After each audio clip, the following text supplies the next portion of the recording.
Hai semua, kali ini kita akan membahas dimensi untuk menganalisa kebijakan publik. Dimensi tersebut dibagi menjadi dua kategori, yaitu efek dan implementasi.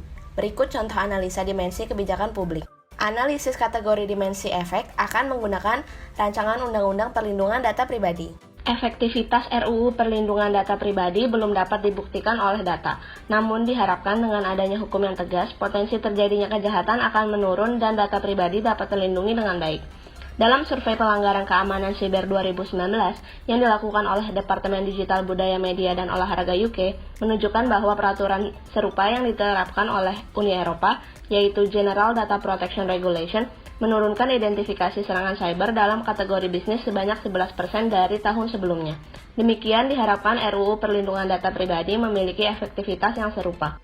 Dimensi kedua yang akan dianalisis adalah dimensi efek yang tidak diinginkan. Menurut Syarif, berdasarkan implementasi GDPR, RUU Perlindungan Data Pribadi mungkin dapat mempengaruhi: pertama, mempengaruhi outcome perusahaan berbasis daring.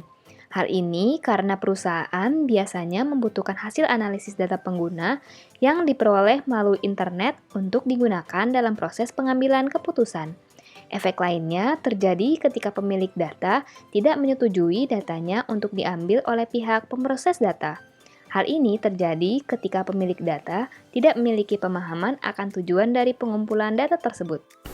Dimensi terakhir dari efek adalah kesetaraan. RUU Perlindungan Data Pribadi disusun dan berlaku untuk semua orang.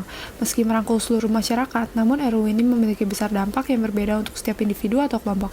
Hal ini didasarkan pada keragaman karakteristik, misalnya usia, tempat tinggal, dan status sosial atau ekonomi. RUU Perlindungan Data Pribadi akan memiliki dampak yang lebih besar atau menguntungkan untuk kelompok masyarakat tertentu, misalnya untuk masyarakat pengguna jasa platform jual beli online. Meski menghasilkan dampak yang berbeda, RUU Perlindungan Data Pribadi cukup setara untuk semua orang dan tidak memiliki potensi membuat tingkat ketidaksetaraan semakin parah terkait masalah yang dituju.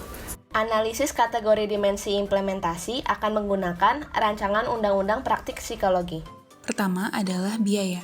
Biaya di sini merupakan biaya yang dibutuhkan bagi pemerintah dalam melaksanakan dan mengaplikasikan kebijakan publik yang akan dirancang ataupun yang sedang dirancang.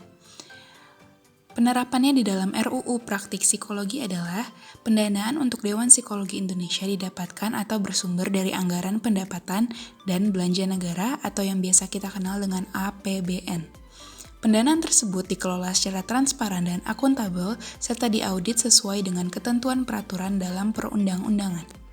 Selanjutnya, dimensi kedua dari implementasi RUU Praktik Psikologi adalah visibility.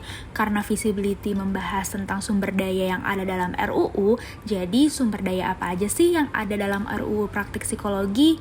Yang pertama ada sumber personel. Sumber personel isinya adalah Dewan Psikologi Indonesia, Himpunan Psikologi Indonesia, dan lembaga pelatihan dan pengembangan profesi yang telah bekerja sama dengan HIMSI.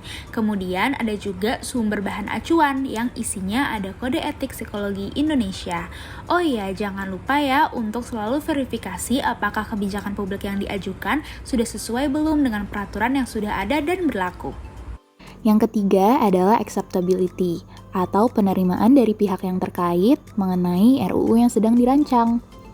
Terkait dengan RUU Praktik Psikologi, salah satu pihak yang terkait adalah sarjana psikologi dan juga mahasiswa psikologi.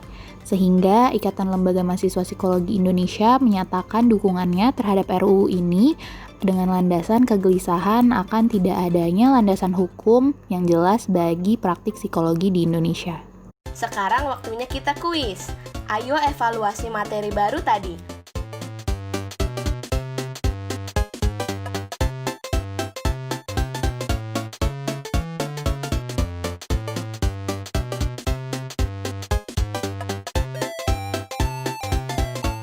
Sampai kita di akhir video. Semoga materi yang disampaikan dapat membantu kalian. Sampai jumpa lagi.